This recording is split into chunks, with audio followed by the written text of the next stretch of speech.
China is secretly hoping the Strait of Hormuz never reopens, and the more you understand how deep that statement goes, the more unsettling it becomes. While every major economy on Earth is bleeding, paying over $100 a barrel, rerouting fleets, rationing energy, one country is publicly calling for calm, while privately watching this crisis hand it the next century on a plate. You are about to learn the most cynical, most brilliantly calculated geopolitical double game being played on Earth right now, and almost nobody is talking about it. The strait that runs the world. Picture the narrowest point between the Arabian Peninsula and Iran. At its tightest, the Strait of Hormuz is just 21 miles wide. That's roughly the distance you'd drive on a highway in 20 minutes. And through that 21-mile gap, every single day passes 20% of the world's entire oil supply. You heard that right. 1/5 of every barrel of oil consumed on Earth squeezes through a channel barely wider than some lakes. This isn't just a shipping lane. It is the single most important choke point in the global economy. Close it, and you don't just slow things down. You pull the plug on the machine that keeps the modern world running. Japan gets 87% of its oil through Hormuz. South Korea gets roughly the same. India, which is running one of the fastest growing economies on the planet, depends on it for nearly 70% of its crude imports. Even Europe, which has spent years trying to diversify its energy sources, still feels the shockwave the moment that strait tightens. And right now, it isn't just tightening, it is closed. The ripple effects moved faster than most people expected. Within days of the closure, oil prices crossed $100 a barrel and kept climbing. Shipping companies that normally route through the Gulf started calculating the cost of going around the Cape of Good Hope, adding nearly 2 weeks to journey times and hundreds of thousands of dollars per voyage. Airlines began quietly adjusting fuel surcharges. Governments started opening emergency reserves. The language coming out of energy ministries shifted from cautious to urgent, almost overnight. But here's what you need to understand about this crisis before anything else. It is not hitting every country the same way. Not even close. For Japan, this is an emergency with no easy exit. Japan has no meaningful domestic oil production. It has no overland pipeline alternatives. It has no neighboring supplier it can pivot to. Every tanker that cannot clear Hormuz is a direct hit to Japanese industry, Japanese households, and Japanese economic stability. The government in Tokyo knows that if this closure extends by months rather than weeks, they are looking at rationing, recession, and a political crisis that could reshape the country's entire energy policy for a generation. South Korea is in the same position. It built its industrial identity, its steel, its shipbuilding, its semiconductor manufacturing on the assumption that Gulf oil would always flow. That assumption is now being tested in real time, and the results are not pretty. Energy costs are spiking, export competitiveness is shrinking, and the government is watching a crisis unfold that it has almost no leverage to solve. India is perhaps the most painful case. It was finally hitting its stride, growing at over 7% annually, lifting hundreds of millions of people into the middle class, building infrastructure at a pace that was genuinely impressive.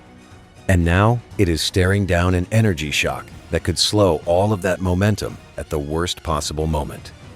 Indian refineries, built specifically to process Gulf crude, are running at reduced capacity.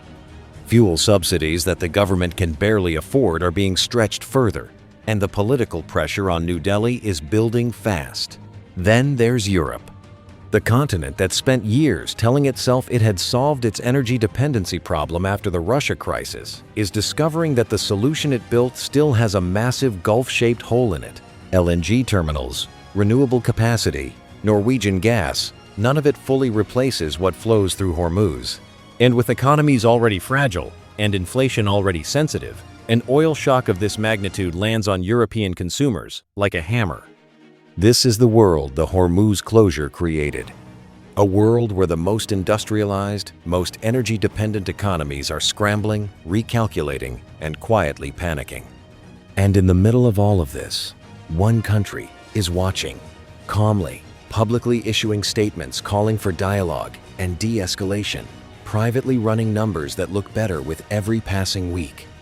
Because while every country on this list built their energy future around the assumption that Hormuz would always be open, one country spent 2 decades quietly building a future that doesn't need it to be.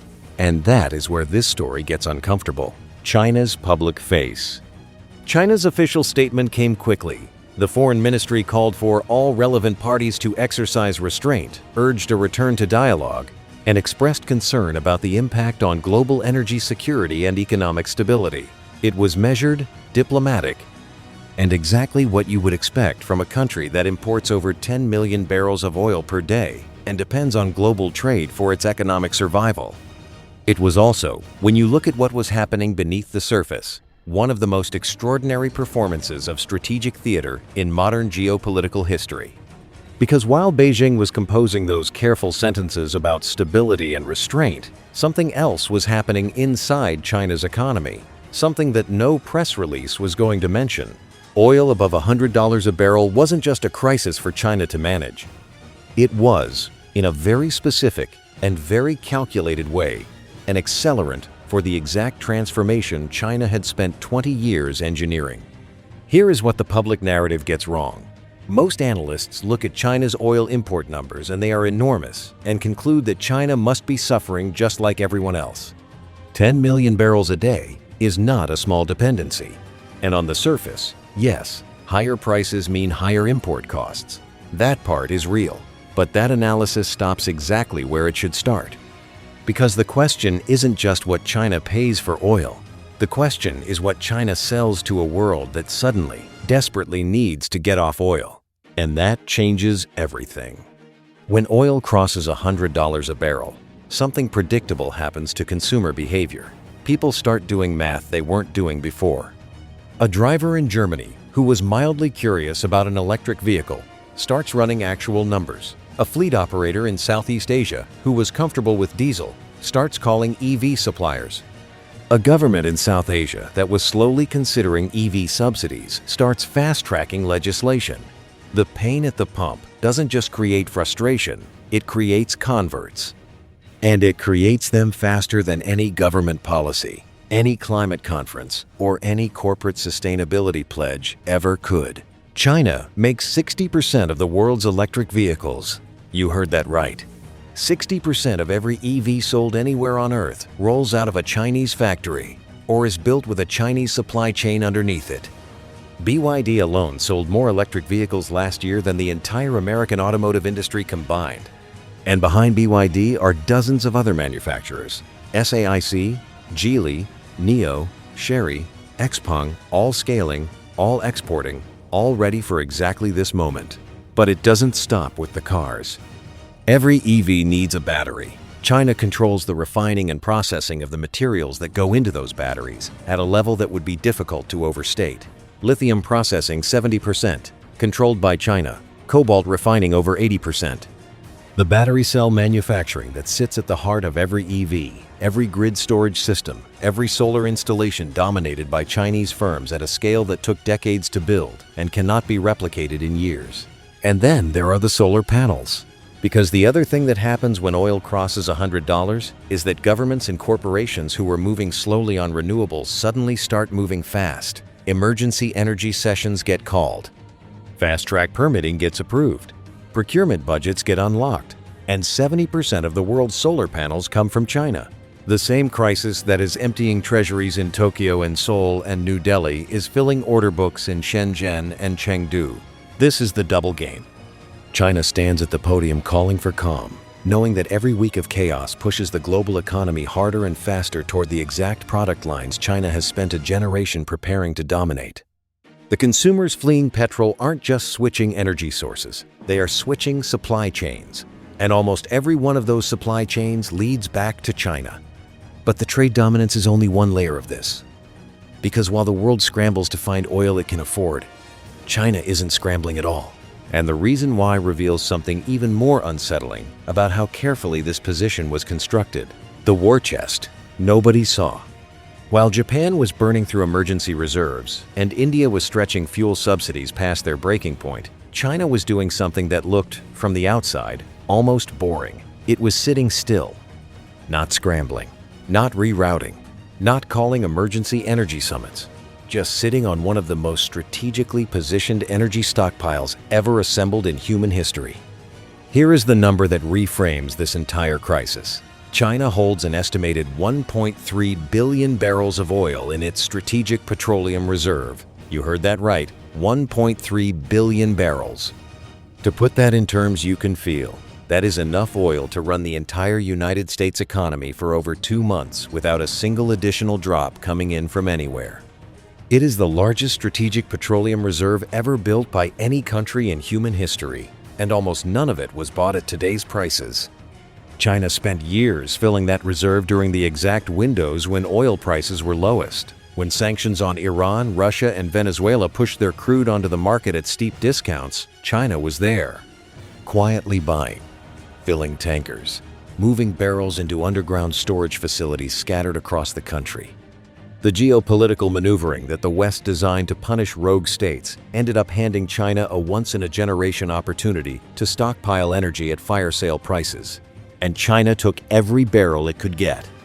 That reserve, filled at somewhere between $30 and $60 a barrel on average, is now sitting in storage while oil trades above $100.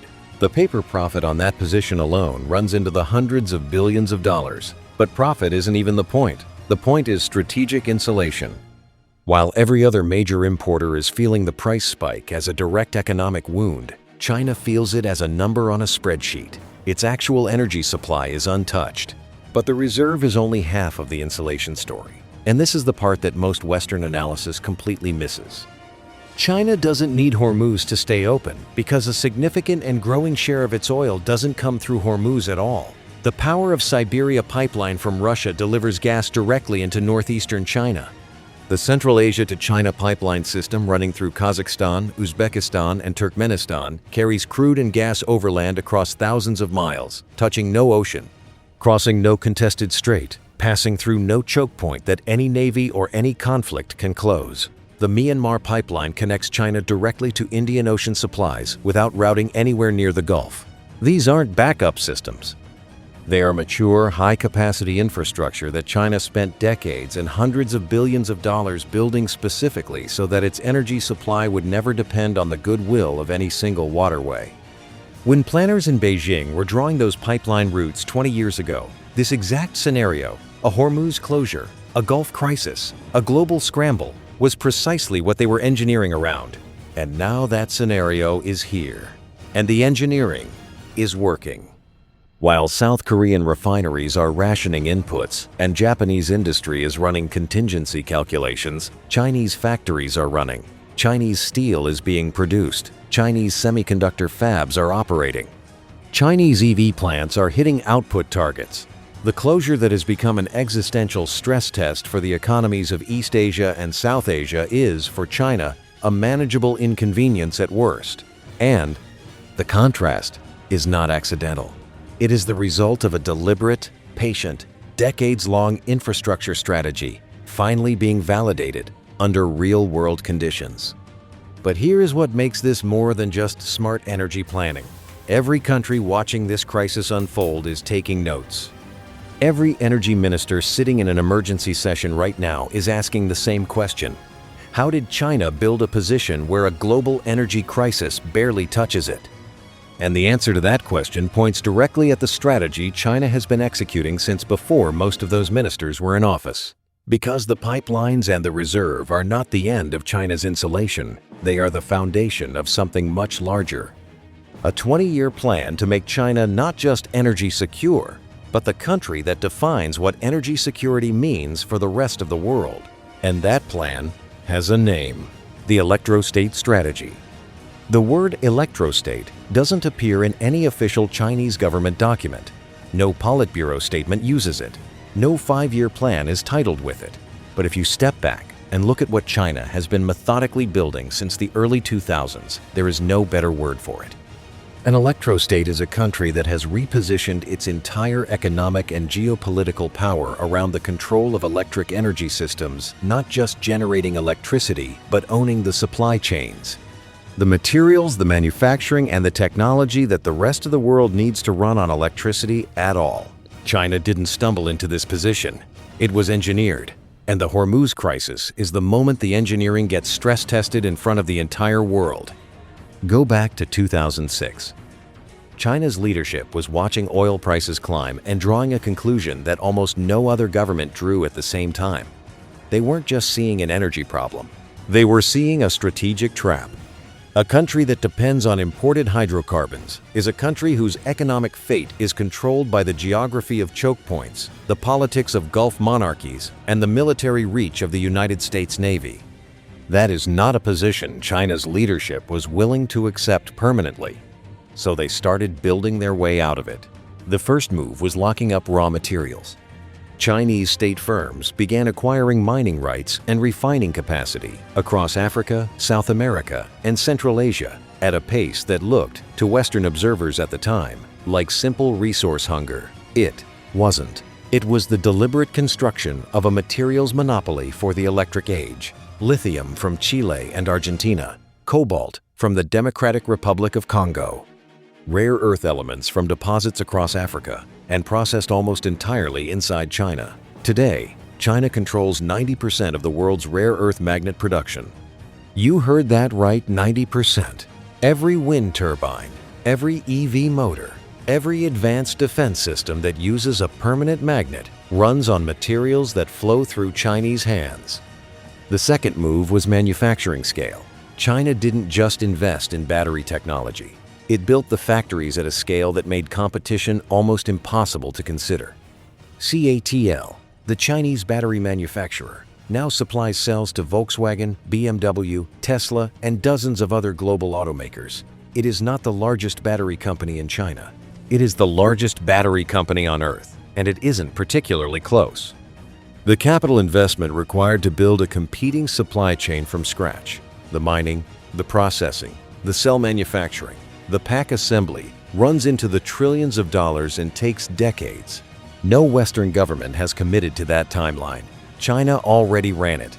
The third move was grid infrastructure. China has been building out its domestic renewable capacity at a rate that makes every other country's clean energy ambitions look tentative. It installed more solar capacity in the last 3 years than the United States has installed in its entire history. Its high-voltage transmission network, the infrastructure that moves electricity from generation points to industrial and population centers, is the most advanced on Earth. China isn't just generating renewable electricity. It is building the nervous system of an electric economy at national scale. And now the Hormuz crisis arrives and does something no Chinese government policy could have done on its own. It forces the rest of the world to fast forward. Countries that were moving toward electrification on a comfortable 20-year timeline are suddenly running the numbers on a 5-year timeline. Fleet operators who were going to retire their last diesel trucks in 2038 are getting calls from procurement departments asking how fast the transition can happen. The pain of oil above $100 is doing in months what carbon taxes and green mandates couldn't do in decades. But this is the part that should genuinely unsettle you. Every country accelerating toward electrification right now believes it is making a sovereign choice, taking control of its own energy future, reducing dependency, building resilience. And in a narrow sense, that is true. But the supply chain those countries are accelerating into was built by China, is dominated by China, and in most of its critical nodes cannot be replicated without China's cooperation. They are escaping dependency on Gulf oil by walking directly into dependency on Chinese technology, Chinese materials, and Chinese manufacturing. The trapdoor at the bottom of the oil crisis opens into a room that China already owns. And China has been waiting in that room for 20 years. But even that isn't the full picture, because there is one final layer to this story, and it is the one that makes everything else click into place. The country that doesn't need it. Every country that is screaming for the Strait of Hormuz to reopen has one thing in common. They need it to reopen. Not as a preference, not as a diplomatic position, as an economic necessity. Japan needs it. South Korea needs it. India needs it. Europe needs it. Even the United States, which produces significant domestic oil, needs the global price stability that only an open Hormuz can provide.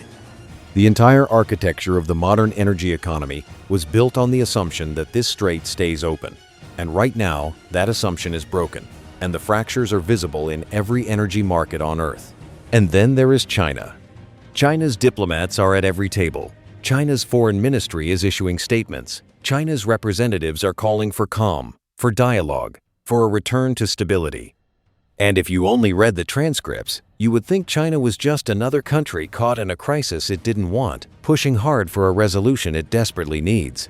But watch what China's economy is actually doing while those statements are being made. EV export orders are running ahead of projections. Solar panel procurement contracts are being signed at a pace that is breaking quarterly records. Battery supply agreements that were being negotiated slowly are suddenly closing fast as governments that were deliberating for years start signing on emergency timelines. Chinese rare earth processing facilities are running at full capacity. The pipelines from Russia and Central Asia are flowing. The strategic reserve is intact. The factories are humming. This is not a country in crisis. This is a country harvesting one. And here is the gut punch that this entire story has been building toward.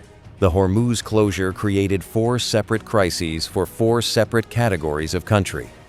It created an energy supply crisis for countries with no alternative import routes. It created a price crisis for countries without strategic reserves large enough to absorb the shock. It created a competitiveness crisis for countries whose industries run on Gulf crude and have no near-term alternative. And it created an acceleration crisis, a forced, painful, expensive sprint toward energy transition that those countries are not prepared to run.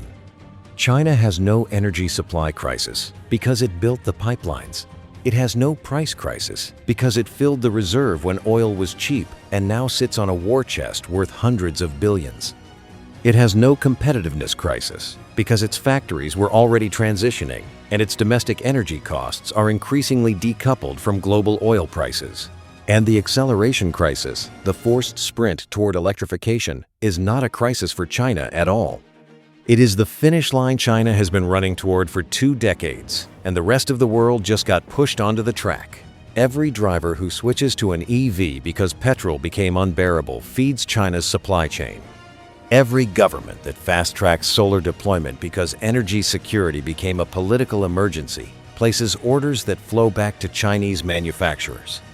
Every country that looks at this crisis and decides it can never be this vulnerable again starts building the kind of electric infrastructure that China designed, supplies, and in many cases, finances. The exit from the oil crisis and the entrance into Chinese supply chain dependency are, for most of the world, the same door. China didn't cause the Hormuz closure. It doesn't need to. It just needed the world to be reminded, violently and expensively, how fragile oil dependency really is. And then it needed to be the only country on Earth that had already built its way out. Every nation at the diplomatic table is pushing for the Strait to reopen because their economies are bleeding and they need the bleeding to stop. China is at that same table, making the same arguments, with the same serious expression. But China's economy isn't bleeding, it's compounding. And the strait that the whole world needs to reopen is the same strait that China, the loudest voice in the room calling for resolution, is the one country on Earth that genuinely, structurally, mathematically does not need. That is not a conspiracy. That is not an accident. That is the most patient and most perfectly executed geopolitical strategy of the 21st century, and it is working exactly as designed.